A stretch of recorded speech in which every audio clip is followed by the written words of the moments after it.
Hello friends, welcome back to green chillies. ഇന്ന് നമ്മൾ ഉപ്പും പുളിയൊക്കെയുള്ള അടിപൊളി മീൻകറി, നാടൻ മീൻകറി വീട്ടിൽ വളരെ എളുപ്പത്തിൽ എങ്ങനെ വെക്കാമെന്ന് നോക്കാം. ചോറിനോടൊപ്പം വേറെ ഒന്നും വേണ്ട, ഈ കറി മാത്രം മതി, അത്രയും രുചിയുള്ളൊരു മീൻകറിയാണ്. നമുക്ക് നോക്കാം. ആദ്യം ഒരു ജാറിൽ ഒരു പകുതി തേങ്ങ ചിരവിയത് ഇട്ട് കൊടുക്കാം. പിന്നെ ചെറിയ കഷ്ണം ഇഞ്ചി കട്ട് ചെയ്തിട്ട് കൊടുക്കാം. അതിനുശേഷം ഒരു പിടി ചെറിയുള്ളി നമുക്കിതിലോട്ട് ഇട്ട് കൊടുക്കാം. പിന്നെ വേണ്ടത് മുളക് പൊടിയാണ്. ഇവിടെ കാശ്മീരി മുളക് പൊടിയാണ് ഇട്ട് കൊടുക്കുന്നത്. കാശ്മീരി മുളക് പൊടി ആയതുകൊണ്ട് എരിവില്ലാത്തതുകൊണ്ട് 3 സ്പൂൺ ഇട്ട് കൊടുക്കുന്നുണ്ട്. നിങ്ങളുടെ മുളക് പൊടി എരിവുള്ളതാണെങ്കിൽ അതിനനുസരിച്ച് ആവശ്യത്തിന് ഇട്ട് കൊടുക്കുക. പിന്നെ വേണ്ടത് മല്ലിപ്പൊടിയാണ്. മല്ലിപ്പൊടി 2 ടീസ്പൂൺ ഇവിടെ ഇട്ട് കൊടുക്കുന്നുണ്ട്.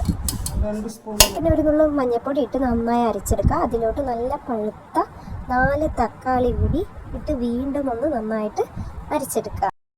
അപ്പോൾ ഫ്രണ്ട്സ്, നമ്മുടെ പുതിയ ചാനലാണ് ഗ്രീൻ ചില്ലീസ് എന്നാണ് ഈ ചാനലിൻ്റെ പേര്. പ്ലീസ് സബ്സ്ക്രൈബ് ചെയ്തത് സപ്പോർട്ട് ചെയ്യണം. ഈ റെസിപ്പി ഇഷ്ടമാണെങ്കിൽ ഒന്ന് മടിക്കാതെ ലൈക്ക് ചെയ്യാനും ഷെയർ ചെയ്യാനും മറക്കരുത്. വളരെ കുറച്ച് സബ്സ്ക്രൈബേഴ്സ് ആയിട്ടുള്ളൂ.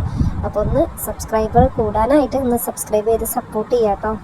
ഓക്കെ, അപ്പോൾ ഈ തക്കാളിയും കൂടി ഇട്ടിട്ട് അരച്ചെടുത്തിട്ടുണ്ട്. ഇനി നമുക്കിത് താളിക്കാനായിട്ട് ഒരു പിടി വീണ്ടും കുറച്ച് ചെറിയുള്ളി അരിഞ്ഞതും, ഒരു തക്കാളിയും, കുറച്ച് പച്ചമുളകും, കുറച്ച് കറിവേപ്പിലയും കൂടി എടുക്കണം. പിന്നെ ഒരു ചട്ടി ചൂടാക്കി അതിലോട്ട് എണ്ണ ഒഴിച്ച് കൊടുക്കാം.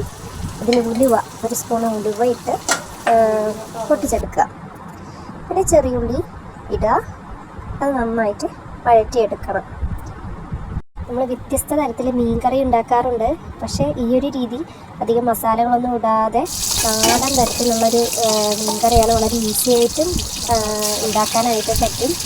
അപ്പോൾ നിങ്ങളെന്തായാലും ഒന്ന് ഇത് ട്രൈ ചെയ്ത് നോക്കണം. അപ്പോൾ എന്തായാലും പിന്നെ ഒരു തക്കാളി ഇട്ടിട്ട് വീണ്ടും ഒന്ന് വഴറ്റി കൊടുക്കാം.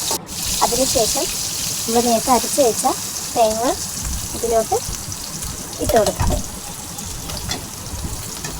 എന്നിട്ട് കുറച്ച് നേരം നന്നായിട്ട് വഴച്ചിട്ട് അതിലോട്ട് ഒരു ചെറുനാരങ്ങയുടെ അളവിനുള്ള പുളി പിഴിഞ്ഞ് വെച്ചത് ഒഴിച്ചു കൊടുക്കും. നല്ല മണത്തിന് വേണ്ടി കുറച്ച് കറിവേപ്പില ഉരിയിടാം. പിന്നെ വേണ്ടത് ആവശ്യത്തിന് ഉപ്പാണ്. അപ്പോൾ നമ്മൾ ആവശ്യത്തിന് ഉപ്പ് ഇട്ട് കൊടുത്തിട്ട് വീണ്ടും ഒന്ന് ഇളക്കാം. പിന്നെ വേണ്ടത് മീനാണ്. നന്നായി കഴുകി വെച്ച ചെമ്പല്ലി മീനുണ്ട്. ഏത് മീനായാലും അടിപൊളിയായിരിക്കും കേട്ടോ. മത്തി ആയാലും അയല ആയാലും. പിന്നെ ഇവിടെ ചെമ്പല്ലി മീനാണ് എടുത്തിരിക്കുന്നത്. അപ്പോൾ മീൻ ഇട്ട് കൊടുത്തിട്ടുണ്ട്. ഒന്ന് മൂടി വെച്ച് തിളച്ച ശേഷം തുറന്ന് നോക്കിയാലുണ്ടല്ലോ, അടിപൊളി മീൻ കറി റെഡിയാണ്.